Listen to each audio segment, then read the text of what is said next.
So Cool. I'm going to start in three, two, one. All right, welcome back to the Melton ForgeWorks podcast. This week I have Mike Ganotti. Is it Ganotti? Is it? I've heard someone else say Giannotti, but I think it's So, Ganotti, isn't it? yeah, so it's actually if it was pronounced properly, it would be Ganotti, but we say Gennady, and the actual name is Ianata, but that's a long story that we don't have time to get into. Is that So Gennady, Italian? a little bit, Michael Anthony Gennady. Okay, Michael. I'm just going to call you Mike Ganotti then. All right. Yeah, that's fine. And Mike runs St. Michael's Forge on the web, and he is into a little bit of everything. Mike's one of the guys that I really enjoy following on Instagram, primarily because you bring a ton of energy Well, thank you. when you go live and when you bring your when you make your content, and I think that's really important. And you're one of those people who. Um,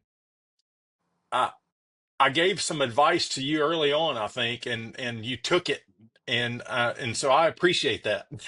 When somebody, when somebody asks me my opinion about something, and I give help, and I see people, you know, take that and do well with it. Not that I'm some genius or anything by any stretch of the imagination, but it's really cool from my end to see that. And it seems like you've gone pretty quickly from just kind of tinkering in the garage to having a website with products on it, and you're tooling up all the time, it seems. And you're just a great example of a maker in the community that's on the rise and fun to watch. And so I wanted to get you on here and just chat. And you and I met, I think, in person for the first time at Blade Show Atlanta, if I'm not Yes. mistaken. Is that the only time we've met in person?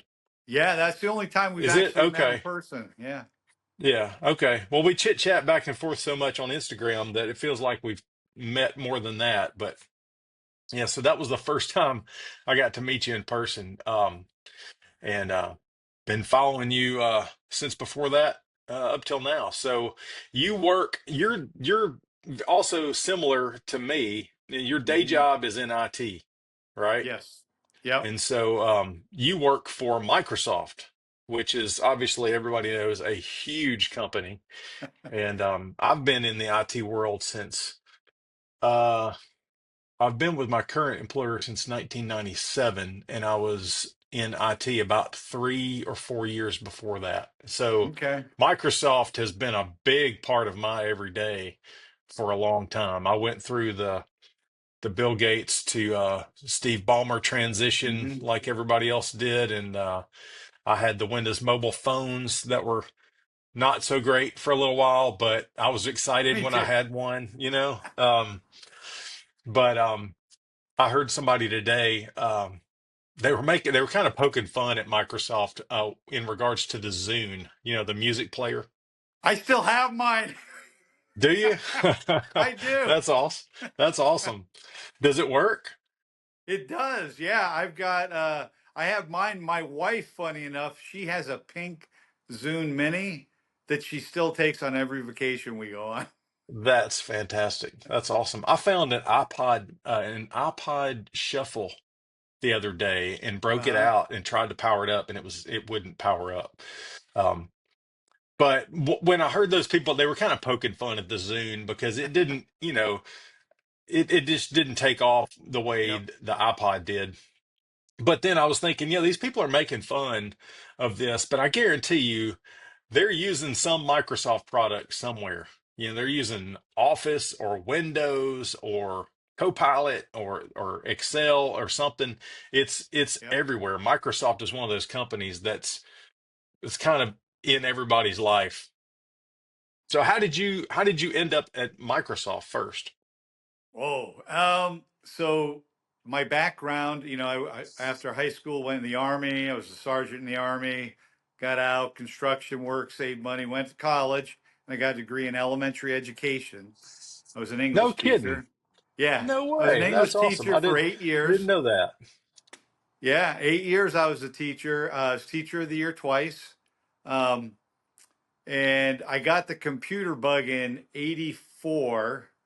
And my Okay. best friend was a computer lab teacher. He had a computer engineering degree from Cal Polytech, and I was bugging him to help me buy a computer, and he's like, "Dude, if I help you, I will be your IT support." And I am not doing it. So he started bringing me these computer shopper magazines in, and I Oh was yeah, I remember specking that. The stuff. big phone Yep. book. Yes, big fat thing, because pre-internet, right? Hmm. And so I ended up when 95 launched, I built my own. It had a Pentium 75 megahertz, Okay. Yeah. um, with I think I had for total for RAM six oh shoot, I forget how much RAM. My video card had two megs on board. And it was a 3D video Oh, back card. then that was huge to have a Uh, dedicated card. Yeah. oh yeah, it was called the Diamond Edge 3D. I'll never forget it. It had plugins for Sega controllers, and they had Sega games. I remember And those. Yeah. 300 megabyte hard drive, and it was like the Ferrari of the Oh day. yeah. But Yeah. I got into hardware. I started helping him. I was doing, teaching the kids. I worked with him where I would do a reading project, then we would transfer into multimedia and stuff to deliver those. And I started doing on-site tech support, which is a huge store. I won't go into it, but then I met at Comdex, it was called at the time in I Vegas. remember Comdex. Yeah, that was a huge Comdex. conference. Yeah. Our principal told us to go. So we were at a migrant ed school built for 200, and we had 1,600 students. So it was all portables, nothing connected. And we got a grant and we bought all this hardware. We were an Apple place up until then. Okay. And Yeah. we were able to buy hardware to build computers cheaply. And we went to Comdex, went to the Apple because our computer lab at the time was Apple, went to the Apple area. Um, I love some of their products now. I'll just say we were not treated Sure. so great, but we went over to the Microsoft one, and when we got there, we were explaining about our school, and we were at the PowerPoint pavilion thing, and I asked the guy, I said, hey, um, my kids are doing stuff in PowerPoint. It was PowerPoint 95 that we had bought for the school. I said, do you have any way to output to HTML? Because I have an NT server that I've set Sure. up. And the guy said, no, that's next version. He goes, either of you know VB? And my buddy was, yeah, yeah. What? He goes, well, come back in about an hour. We came back and he had on yellow writing paper a bunch of code written, handwritten out. And he's like, you input this in and it'll output HTML. And he goes, so do your kids have Office 95? We're like, no. How about your teachers? No. Hold on. He goes back, comes back with a box full of discs, hands Oh them to me, wow. and he says, give them out." And I was like, and I got home. I told my wife, I said, "Honey, I'm going to work for Microsoft someday." And she was like, "You're full of oh, there's my one swear. I'm sorry. You're full of it. You've never taken a computer class in your life." And I was like, "Yeah, but it was awesome." So I got the bug. A year later, I put in for a oh, what do they call it? Instructional web designer job in Philadelphia, Okay. and I got the role because of all the stuff I had up on the internet, and took that role. I was recruited by Vanguard a year later, and then while I was there, our CIO, head of IT, um, had a project called Work Group Web for web collaboration, and this was in '99. Yeah, Yeah. 99. No, Sounds about right based on the technology. Yeah. yeah, it was late '99, and it had been flailing. They were trying to build it in Java and all this stuff. Had a whole team, a year, nothing of any Huh. consequence. And so I had, meanwhile, while I was at Vanguard, I ended up moving up pretty quick. Some people I caught their eye, and I became the head of corporate back end systems. I was the architect in charge, I got you. and Yeah. the master architect guy come to me. He said, Mike, you're Mr. Microsoft. Can you build something? This is the requirements. And it was where people could go online, see stuff, find it, share documents, work collaboratively on them. So went over to the Microsoft area and I got a free MSDN subscription, and Hmm. I built a system on in my attic. We had a walk-up attic. Built a system that used Exchange 2000 Beta Oh as my the back end gosh. for the web store. It was called, Yeah. and that was for document storage and metadata. Used something called Microsoft Site Server. Hmm.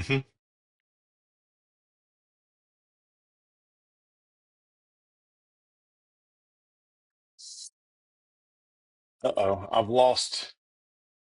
Hang on. I've lost I've lost audio. There we go. Am I Got you good back. now? Yeah. Yeah. I got Got you somebody back was now. trying to close a spam. Okay, Yeah, if no I see a worries. call, I'll just hit it. Yeah, that's fine. Um, yeah, so built this system and we showed it to I showed it to my manager, brought him to my house. We I rebuilt it on computers on premise. CIO Hmm. saw it and he said, I want Microsoft to build this so it's supported. Went in and we showed it to the Microsoft guy, and there was a guy named Gary Gross, I'll never forget, and another one named Dave Armstrong, and they took me aside during a break, and they're like, "You don't want us to build it. There's this thing called Tahoe. You built the exact same thing, and they're going to productize it." And I Oh was like, gosh. "What?" They said, "If you guys want to get in on the early thing, then you probably get some free products and such." Yeah. It turned out that's what became SharePoint for those who are in IT. Oh yeah. Yeah, Uh, we used SharePoint for a long time. Yeah. yeah, so um, Huh. 2 weeks So after SharePoint launched, I got a phone call, and I've been that's there. cool. Yeah, Huh. That's awesome. Yeah, Microsoft has been a big part of my world in hospital, in healthcare IT for a long time. Um, so I was always curious when I found out you had worked for Microsoft. I was like, how did you get there? And what that path looked like. Um, did you ever get to meet Gates? no, no, never Yeah. met him. Never met Bomber. Um, Golly, I think yeah, Ballmer's like one of the richest people on the planet now. he is. Yeah, that guy. Yep. I'll never forget his dance he did on stage, And if people that are watching or listening to this, if you want to see some real funny nerd history, go to YouTube and type in Steve Ballmer dance, and it'll He pull it had up. This guy does. You think Donald Trump has an awkward dance? This guy, it was so funny, but he had such energy, that he rallied people behind him, and it my was very interesting. first conference for internal. When I got there, it was a few months after. It was down in Miami, and they were getting ready to launch Windows XP. Okay. And so to come out, they wanted a big splash, and they had this giant, what do they call them, Van de Graaff generators or whatever that do the arcing of electric. And he had a Mm. special suit on, helmet, gloves. He comes running out, and he's going, and there's just giant electric bolts going. "Ah!" Yeah, a lot of That energy. sounds that sounds like him. That's Yeah. hilarious. So, what is your role today with Microsoft? What do you do today? Yeah, so I am the tech lead for healthcare and life sciences. It's our national vertical that covers that. And I'm the tech lead for our Microsoft 365 Copilot, which is AI, artificial Yeah. intelligence. So I work with all the big hospitals, big pharmas, medical devices, insurance companies, and it's all about leveraging AI to help people so they can be more productive, quicker, Hmm. for physicians to spend more time in front of patients. Because as you know, it's all about improving patient outcome, right? Oh So, yeah, yeah. yeah, Well, I would just went to the Ignite conference in Chicago a few weeks yep. ago, and man, it. I was talking to another guy this morning. He's a blacksmith, and he was telling me that he had tried DeepSeek, the new Oh AI yeah. app, Yep. and he was kind of blown away because it was the first time he had tried any kind of large language model AI app. Yeah. And I think a lot of people are in that position right now because so many people are hearing about that in the news Yeah. right now. And but we use Copilot at work quite a bit. And I told him, I said, man, I use it every day. I use AI every day to do all kind of tasks. And I think the thing that people aren't realizing is I think there's kind of this I think there's kind of this secretive kind of thing going on where they had a breakout session at Ignite, Uh-huh. as a matter of fact, and the title of the breakout session was "Your Coworkers Who Are Secretly Using AI." That was the name of it, and basically the content around that was like, "Hey, look, people you don't think are using AI, they're using it. They're just not telling people they're using it, Hmm. and I mean, I use it in the blacksmith world actually. So like when I put a new product on my website, Oh. you know, I'll go out there and use it to help me kind of massage the description of what I want to say. And Yep. I've used it to come up with new product ideas, and I think it's an amazing thing. And I can't imagine how at Microsoft, with you being on the Copilot team, how crazy that must be right now because things are moving and changing like week to week, you know. Yeah, and it really is, and it's like it is a fast paced moving, and I'm not exactly a young buck anymore. Um, but yeah, it's just amazing. It really keeps you on your toes, and there's stuff that comes out. Just it is literally in the week by week basis. New Oh yeah, features, yeah. functions. It's week to week, and people are all up in arms right now over this deep seek, thinking, "Oh gosh, this is such a big problem." And I'm thinking it's it's a bump in the road. We're at the very, very early days of Yes. this. We're like at the very beginning. Do you remember when the web started to be a big thing Hmm. and all these web startups happened, and there was all this crazy flurry of activity around all these web-based businesses. Yep. That's about where we're at right now. We're at like the very beginning of that, and that DeepSeek thing is just a bump in the road in a long progression that's coming down the Yep. pipe. But so anyway, I'm sure everybody that's tuned in to a blacksmith podcast is really It's enjoying like what? a couple of IT You're- guys talk about AI and Microsoft, but it leads into the blacksmithing because, um, you know, you're not the first technical guy that I've talked to who has kind of found their way into this Mhm. hobby. Um, and it seems to click more than, say, woodworking or leatherworking. It seems to me, and maybe I have a confirmation bias about this because I'm an IT guy, but it seems to me I know a lot of people who are in tech sectors that also wind up doing blacksmith work on the side. And I don't know if it's like a stress reliever kind of thing. Maybe that's part of it.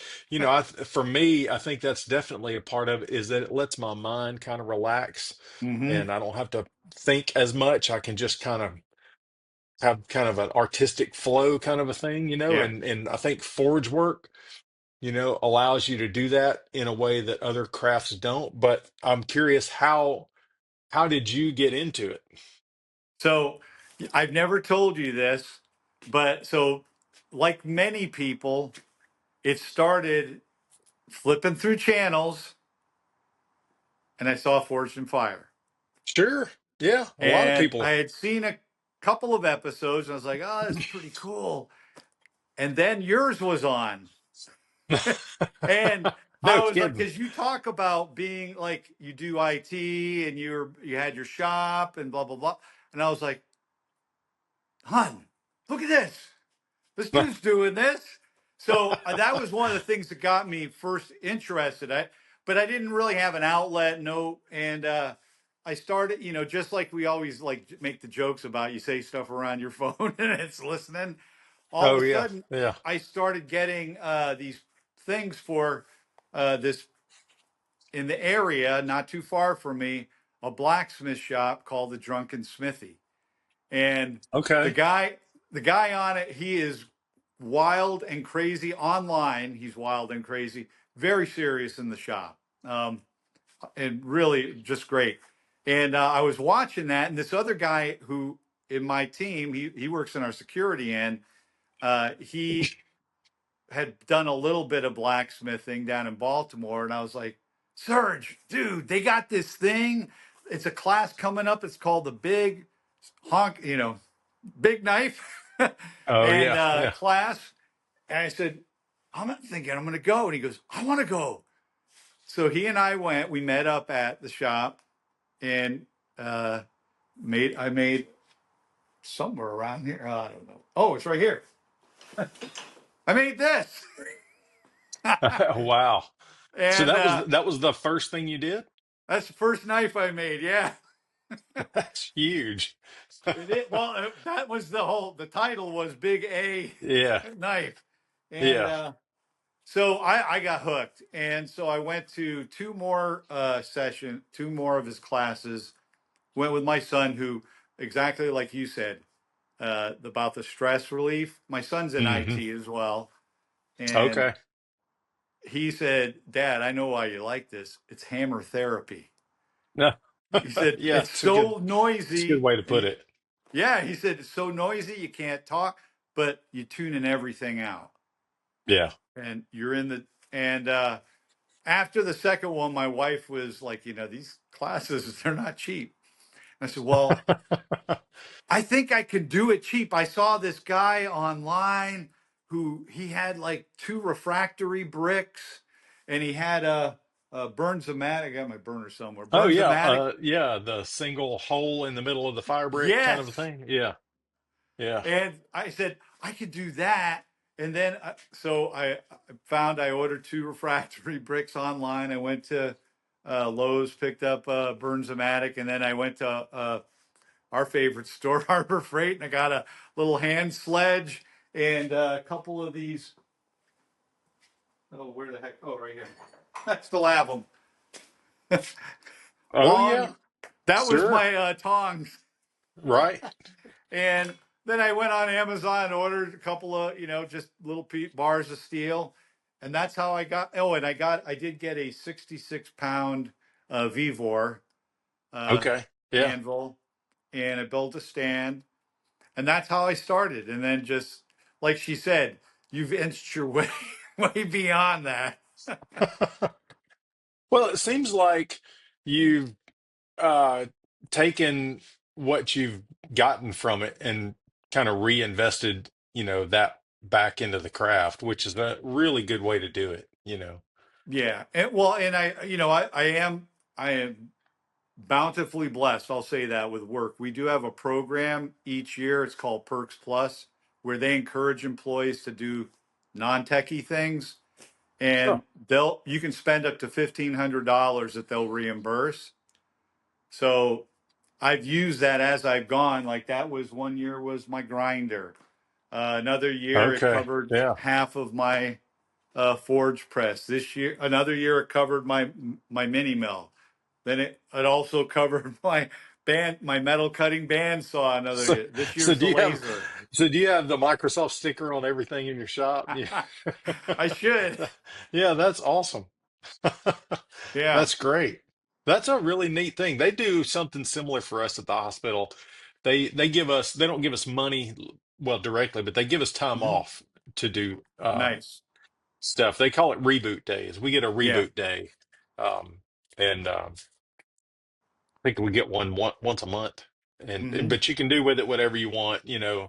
Um, if you just need, it's basically, hey, we realize this is a stressful job. Take some Yeah. time, as you need it. And Yeah. so, well, that's cool, huh? That's awesome. I didn't know that. So Yeah. you were really smart though to start out with classes. So a lot of Yes. people, a whole lot of people And I'm not saying you can't learn from YouTube. I've put stuff on YouTube that's somewhat instructional, and I've learned a ton Hmm. from YouTube, of course. And there's a massive amount of great information on YouTube, but there is no substitute whatsoever for going to a class, especially if you're just getting started. And I feel like a broken record sometimes, especially on the Facebook Blacksmith for Beginners group, somebody will come out there and they will have already spent all kinds of money on like a 4 burner or a 5 burner forge, and they bought the wrong kind of tongs, and then they spent all kinds of money on a custom hammer that they didn't need right at the moment, Yeah. and I just want to grab them and shake them and say, man, I wish you had asked first, Yeah. before you kind of jumped into the deep end like this, because you're basically going to kind of spend all that money again redoing equipment. Yeah. And by taking a class first, you get to see what someone else is doing. You get to see their equipment. You get to ask Hmm. them, "Hey, why are you using this, or why are you using these tongs?" And that's such a smart way to go about it. And so many people seem to back into it the wrong way. They go and buy all the equipment first, and then they come and say, did I buy the right thing, and how do I use this? And so classes Yeah. first is so smart, And super smart. I'll say too, spending time talking with, number one, like you're saying, like you and I have talked. I talked with others. Blade Show, I've been really lucky to a number of the guys that are out there that they'll just talk with you. That finding people local. There's a guy Barncat Forge, local who he just really blacksmiths, and we've gotten together and done some stuff. And you learn something every time, right? Because Oh, 100%.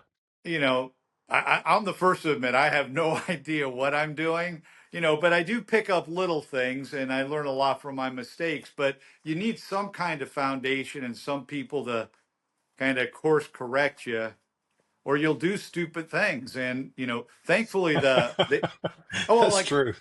when the Instagram community, I'll never forget the when I needed a quench tank, and I started with a little can, a coffee can with canola oil, and then I said, well, I'm going to move up. I want to be able to do a longer blade, and so I went and I bought PVC pipe from Yeah. and I'd filled it with canola and then I filmed and put it on Instagram, and within 20 minutes I had all kinds of people pinging me, do not. And I remember Yeah. Justin from War Crown Forge was like, Mike, the the cracking point of PVC is something or other. He said, people have had that stuff crack open and light and Oh, yeah. big I mean, fire. it can burn your shop down. That's what Yeah, he really. said. And he said, Yeah. go on. And he gave me a link to Amazon to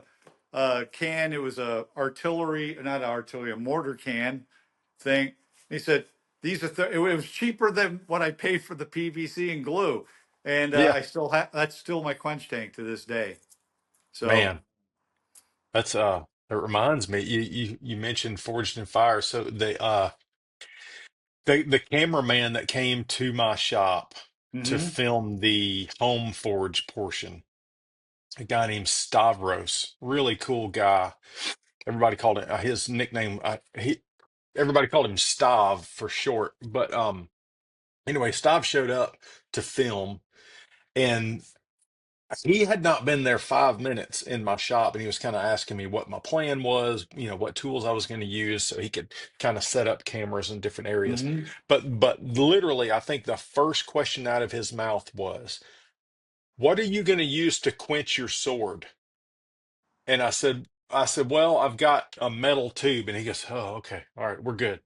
And so well, and I told him that no, he asked me, he said, how are you going to preheat your oil for your quench? Or are you going to preheat your oil? Right, right. And I told him, I said, yeah, I've got a metal tube, and I'll just stick a a sacrificial bar of rebar down in there Uh-huh. and get it kind of warm before I go for my quench. And I could see him visibly relax. And the reason is the guy that he filmed, so episode 19 before mine, the guy that he Right. filmed right before mine is the guy that burned his shop down on the show. So if you watch season 5, episode 19, the guy right before me set a metal tube on top of a turkey cooker, and he was using the turkey cooker to preheat the oil, and It tip. it boiled. It Oh, boiled the oil over. The oil ran down the side of the tube. The oil ignited. The ignited oil, the flames went back up the tube and down into it. And when they yeah. went back down into it, it shot up like a geyser of flame and was Oh, like a flame. He said it was like a flamethrower. It just shot a gout of flame straight up to the roof of flaming, sticky quench oil. yeah. And that oil spread on that guy's roof, and in minutes, that shop was burnt to the ground. And Wow. so, yeah, anyway, that's kind of a chasing the rabbit hole there, but Yeah, but that's a people have seen that kind of stuff happen, and when they see someone else on on social media, Instagram, the community is so great. They yeah, see someone else who's getting started, who's making an honest mistake. It's like you just don't know. It's super nice to have people to say, yeah, hey, not trying to be a jerk, but this is why you shouldn't do that. yeah. And That's awesome. I certainly appreciate it because, I mean, you just learn, you do dumb things. Thankfully, I've not had any that have led to any serious. I've had little bleeds here and there and different things, but nothing major because I Yeah. try to be safe. And then when people point out something, and some of the stuff's counterintuitive, right? Like when I first got a grinder, I thought, oh, I'll put the big work gloves on. Oh, yeah. Well, Yeah. I learned very quick that because I couldn't really feel the steel, so I'm fumbling a little more, and then I bounced a Hmm. finger off, and I looked, and the whole tip of the glove's gone, and so is a bit of the finger, and I was like, "Whoa!" Yeah.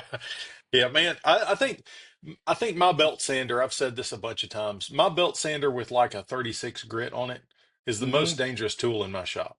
Yeah, Or it's the one that's hurt me the most. I've yeah, got power hammers and presses and all that.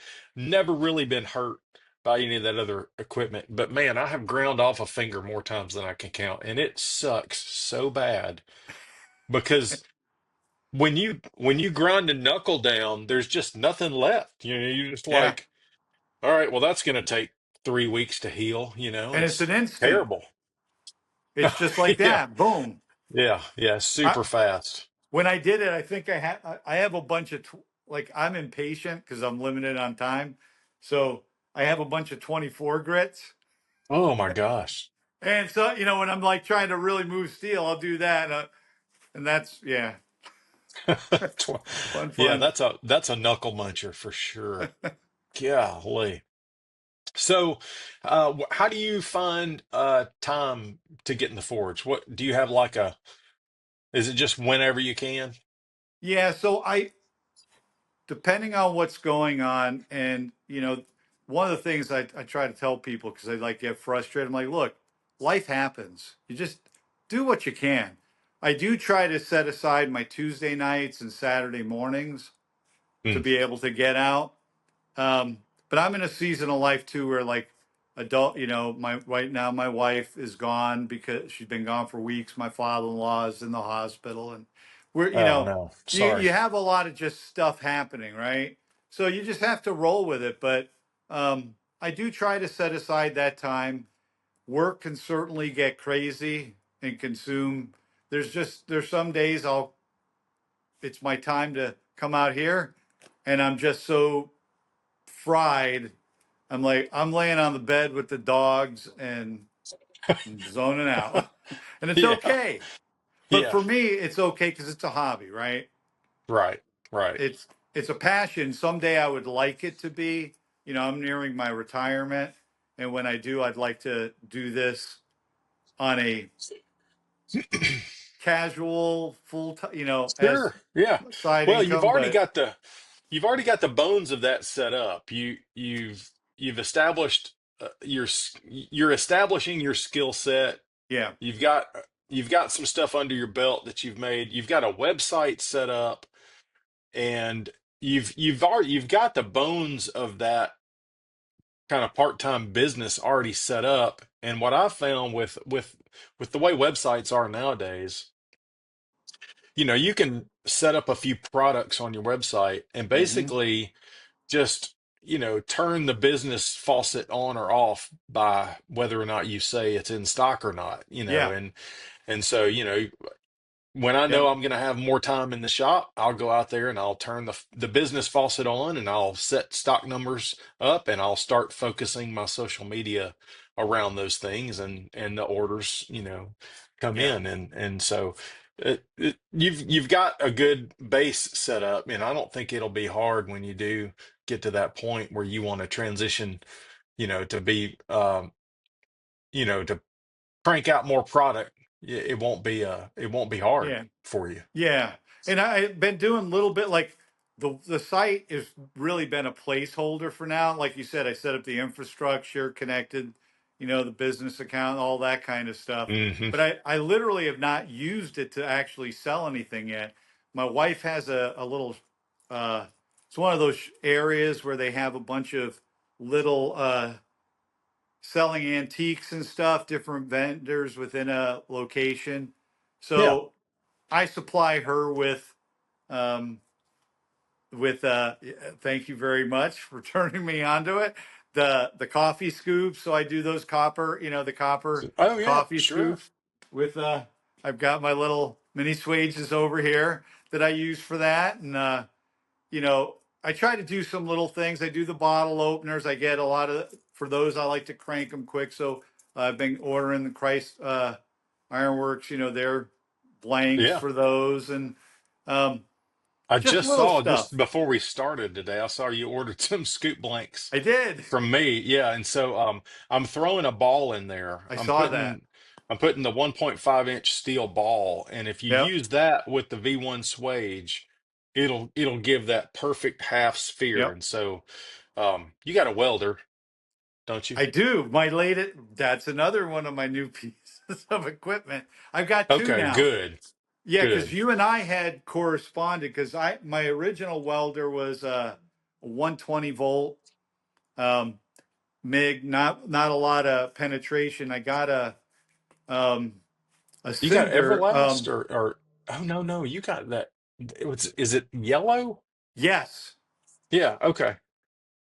yeah, Yeah, that'll be plenty enough penetration for this. You'll be able to take this ball, you can grind a little flat spot on it on a flat yep, platen and then stick it on a plate and zip a weld around it, and it should yeah, should be a nice little die to forge those yep, scoops and scoop blanks. yeah. No, I'm excited. But yeah, I mean, really, that's what I do. I do a little bit of that here and there, and I've got a few years. My plan is a little each year. My next big tackle item for the shop, but it won't be probably for another year, is a power hammer, either a tire hammer or I was going to do the one that I saw. Oh, shoot. Brian House had built that one off of those Oh yeah, plans, but the layer hammer. I just saw it broke. Yeah. I'm like, Well, I don't know if I don't know if well, I'll put it this way. I know of a really good, reputable tire hammer builder who is putting on a build class probably in June. yeah, I won't be able to. I'm Yeah. going to be. That's my thing. So right now, financially, my wife does keep the brakes. She's my built-in Well, that's meter. smart. That's smart She, because if you're like me and you don't have somebody to put the brakes on, you, it'd be full gas. It'd be power hammers everywhere, and yes, yeah, I'd be full steam ahead. yeah. So, but yeah, so I'm planning like next year sometime. Um, then I'll start looking around at that. But in the meantime, I've got plenty. I've got that new laser and I'm learning Yeah. So that. that is, uh, what brand is that? Is that a com Yeah, marker so or what is that? I will show you. So originally I was going to get the X tool. Right. That's what I had settled on because I wanted a fiber laser, but my budget was, 1500 and uh, the Well, that's a 30 fiber watt, isn't it? 30 watt. Yeah. So it's JW uh, Laser Lucas. Um, I have some links on my Instagram with Okay. his, Yeah. but a couple of guys on X. So I do a lot of stuff over on X too, and a bunch Okay. of the folks over there had turned me on to him. They're like, "You should contact him." And so I was able to squirrel away a little extra here, and just $1,700 I got the 30 watt. That's not bad for a 30 watt. Yeah, and I actually just installed and now I'm doing. It came with EasyCAD, Yeah. which I did not like. It's buggy. Occasionally would freeze. I got Lightburn and everything now. It just runs and it's awesome. That's kind of the standard, that's like Adobe Premiere for video Yeah, production and yeah, all that. yep. I'm My sorry little for the laser mess, by the way. pecker. No, don't worry. All of our shops are like that. I've been told that I can use Lightburn with my laser pecker Hmm. LP4. It's not near a 30 watt, but um, I've heard that I could plug it into a computer and actually use it to control it, but I just haven't ever tried to do that. Um, Yeah, one thing I've always kind of, so with my laser, if I want to etch something on to like a spatula, I could pull in the graphic, the PNG or the SVG or whatever. yeah, I can pull the graphic in, and when I focus the laser on the piece, I basically just see a preview rectangle, you know, yes. around where it's going to go. But I know you've seen these videos where where they'll have like a coin on, and it'll be perfectly circular, it'll be exactly to the edge of the coin, and they'll etch whatever they want, and it's perfectly to the shape of the coin. And is that something that Lightburn lets you do? So this is something I haven't tried it yet, but I did see in the settings when I open it up. You know how they have, uh, like you said, you can click to get the preview of the window where it's going to be and it's rectangular. Right. There's actually three that show up in Lightburn, and I don't know. I have not tried them yet, um, but there are two that are like around. Oh, okay. So that'll be interesting because I do want to do coins. That's one of the things I want Yeah, and with a 30 watt, man, to. you ought to be able to get some serious deep definition. It, yeah, I was playing around like it's hard to. I don't know how well you can see that, but Oh yeah. That's the so battleship this you is were doing, right? titanium. Oh, wow. Okay. And so I have this knife that I made. It's coated in, I waxed it up real thick. So it looks ugly right Yeah. now, but I did this and I don't know if you can see, but there's a little bit of the line. So I did, I jacketed it with, I was given a small piece of that USS Texas steel Oh yeah. Yeah. and, um, I said I want to put the Texas on it, and I was originally going to electro etch, but it's nowhere near the fine stuff. With this, I've got a top down view and then the side view, and it Yeah, etches beautifully. I saw your stuff on Instagram about it. It looks really nice. Yeah, so Man, that's I'm awesome. excited. It does do deep etching, so it's this is a great new addition. A lot easier than like I said, than the electro etching. Probably a lot safer for Yeah, me. and man, you'll be able to use that for all kind of stuff. Yeah, Yeah, I mean, you can etch wood and plastic with it too, can't you? leather. Yeah. Yeah, yeah, yeah. That's You set awesome. the power and frequency. I can adjust all that in it.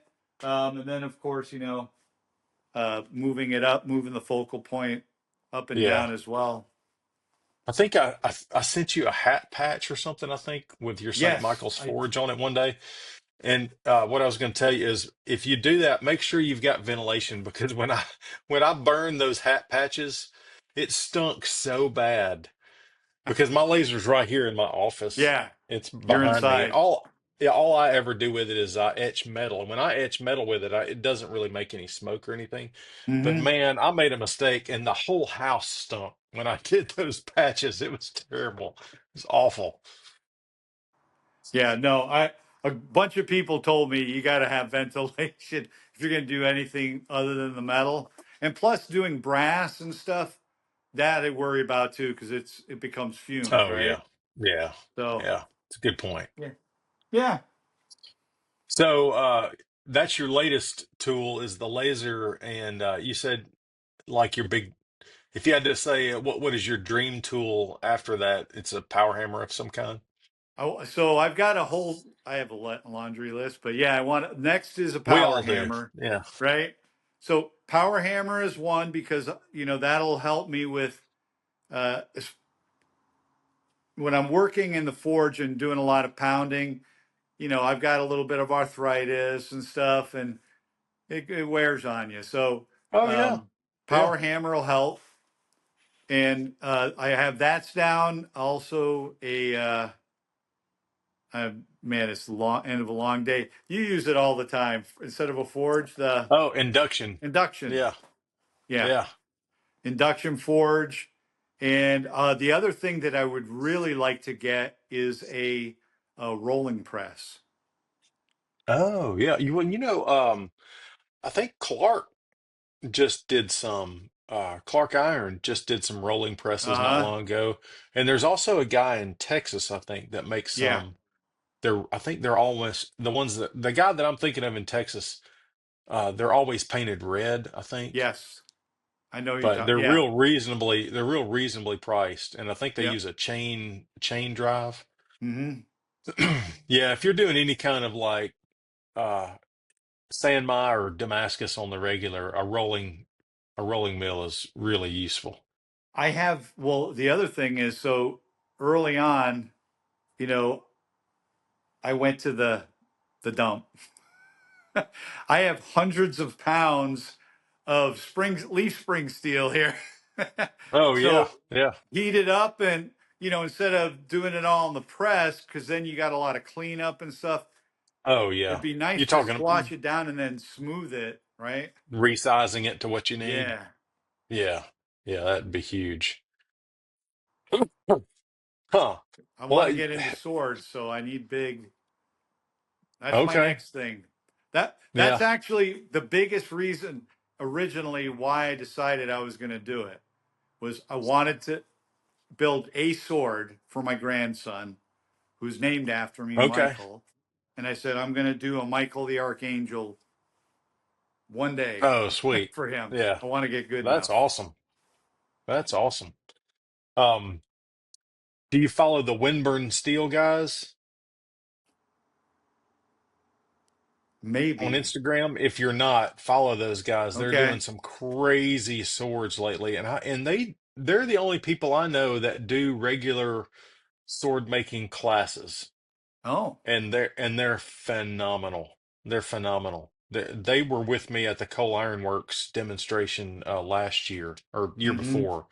Just a father son duo, and they make some of the most beautiful swords I've ever seen. They're just incredible. Um, but I think they do classes too, and Mm-hmm.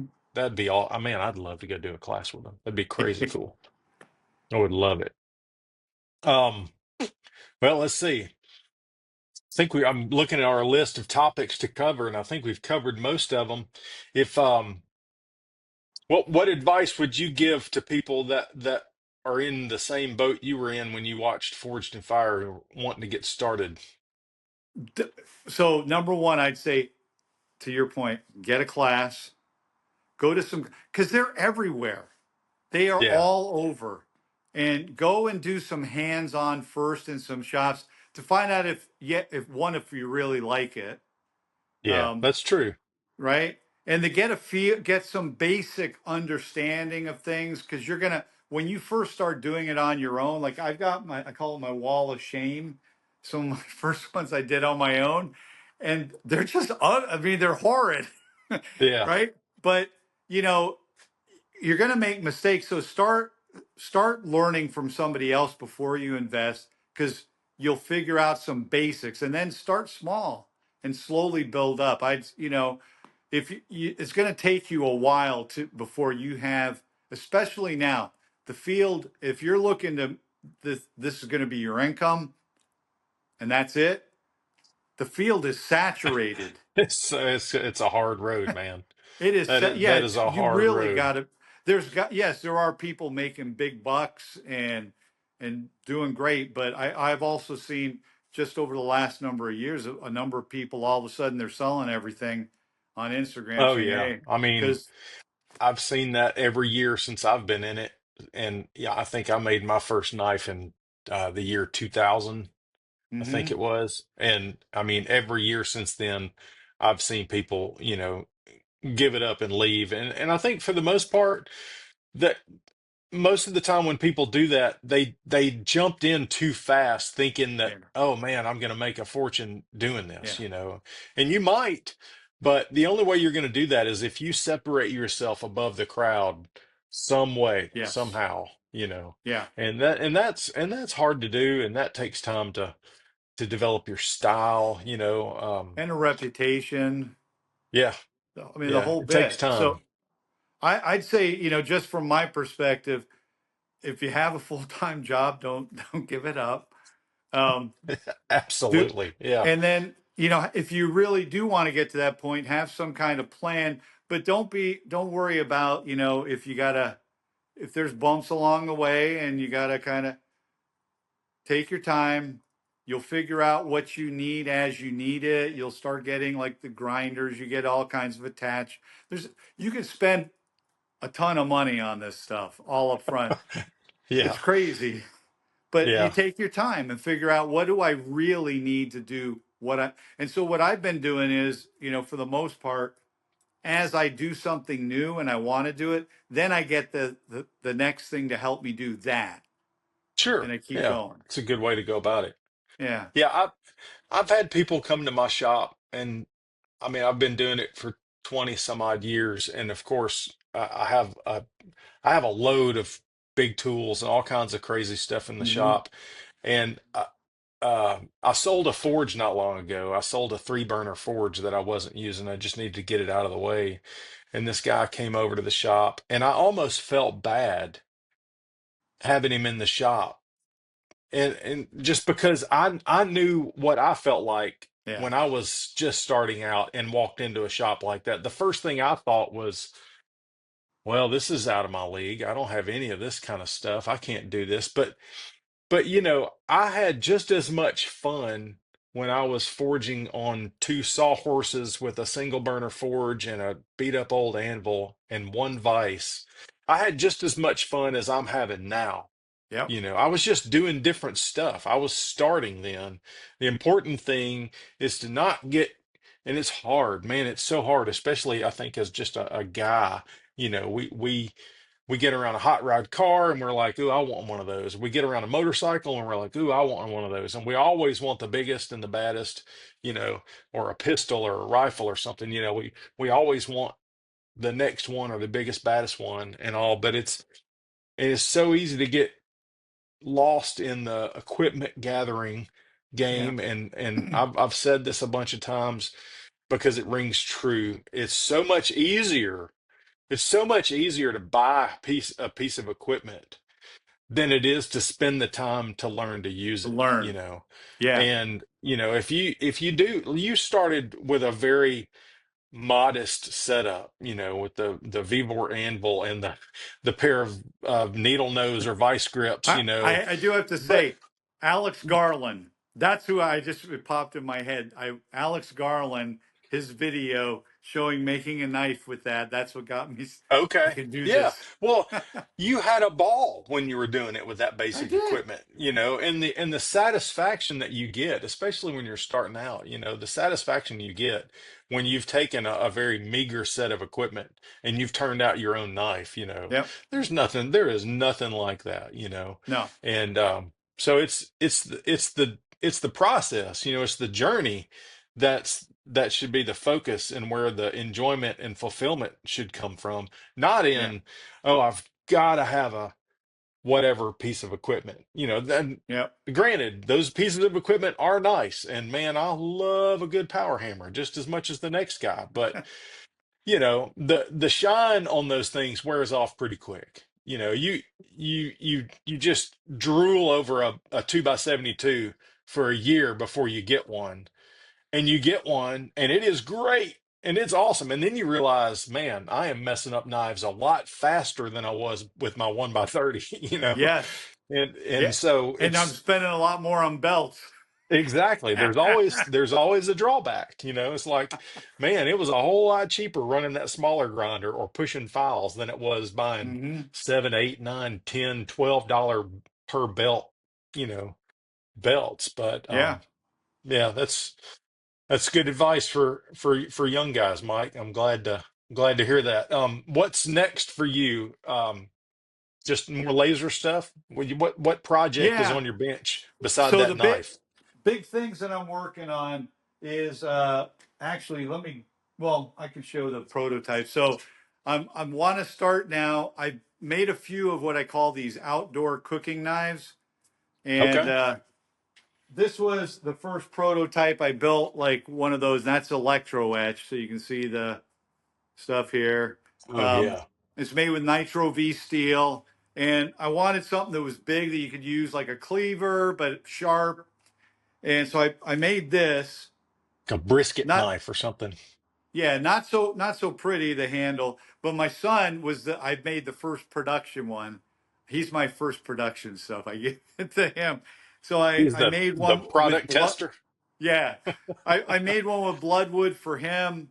Did a lot better, and it was the first. His was the first time I just had gotten the big wheel to do. Oh shoot, when you're beveling the Like hollow a hologram. Yeah. hollow ground. So I hollow ground on it, and it was is wicked.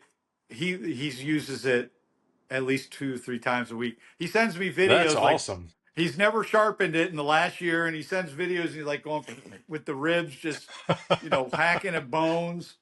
So I did Personally, that, and personally, I find hollow grinding easier than flat I do grinding. too.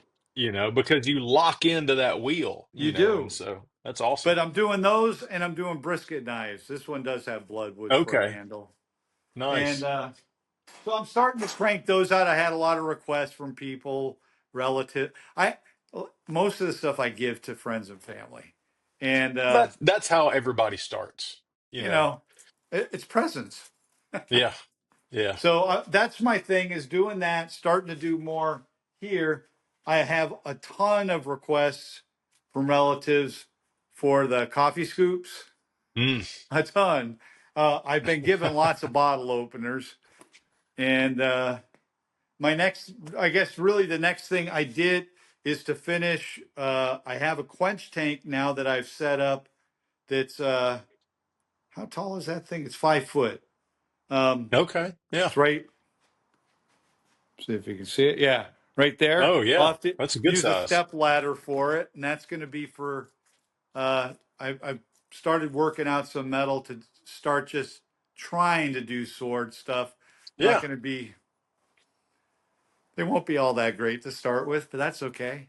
that's how the first ones are. No Yeah. big deal. So, yeah, my big thing this year is getting down that and getting more into a pattern of learning how to do, like for the things that I do want to produce in quantity, working out instead of just doing a knife from start to finish, get a couple to this stage, then get a few to this. Oh yeah, like And work out a set of yeah, processes. and those are going to go on my site for sale because I want to self, not that I'm going to make a profit. It's just to put the money back into the shop for Sure. consumables and stuff. Yeah. Yeah. I mean, one of the reasons that I push the blanks and the coffee scoop blanks and things like that is I think knife makers need those kinds of things Yeah. to take to craft fairs to keep on their website, little small items that you can kind of turn a quick profit on so Yep. that you can pay for the sanding Yeah. belts or the material or whatever. So that's awesome. Like, well, for me, like time is my number one, that the most valuable thing for me. Sure. I don't have a lot of it. And so like when I do want it, when it was coming into Christmas time and all that, and I had people that I wanted to give stuff to, I used my blanks for making the bottle openers, and I was Yeah. able to come out here and just crank them out. Um, Now, if I'd been doing those ones from scratch, like I do sometimes, where I cut some steel and then I'm working the Yeah. hole and all, that wouldn't happen. Yeah. I mean, it's good that you know how to do that, Oh but yeah, and it's great the people practice. the people you're giving the bottle openers aren't going to care or know that No, you started with the hole already there. they don't care. Yeah, they don't care. They don't care at all. What they care about is they got something that you made Yeah, and that you took time to make, and it's yep, got your marks in it and all that. So yep. that's cool. So where can people find you? So you can find me on Instagram at M Ganotti. That's Mgannotti. I'm also on X as Ganotti, Gannotti. And then the Gotcha. website is St. Michael's Forge. And Sweet. I'll put all those yeah, in the description of the video so people can find where you're at and follow along. And yeah, if you're not following Mike, you got to follow him on Instagram. He's a lot of fun. It's a hoot. yeah, You'll enjoy it. So, I like to well, have fun. That yeah, that's my it biggest thing. At shows. my age, if I'm not having fun, I don't want to do it. Yeah, exactly. Well, it shows, and that's contagious, and you never know who's watching you know. Yeah, And yeah. so that's awesome. Well, I appreciate you. Thanks for coming on Thank today and you. for taking the time just to chat. Um, Yeah. and we'll do it And again thank you for sometime. all your help over the last couple of years. It's been, trust me, I appreciate it. Yeah, my pleasure. My pleasure. I've been given a ton of help over the years too, and so it's nice that I'm at a point where I have a little bit of. I've failed a bunch of times, and so I can tell people what not to do. So yeah, so thanks. I appreciate that. Yeah, But thanks no, again for thank you. coming on, and yeah, see you next time. All right. Take care, everybody. Bye.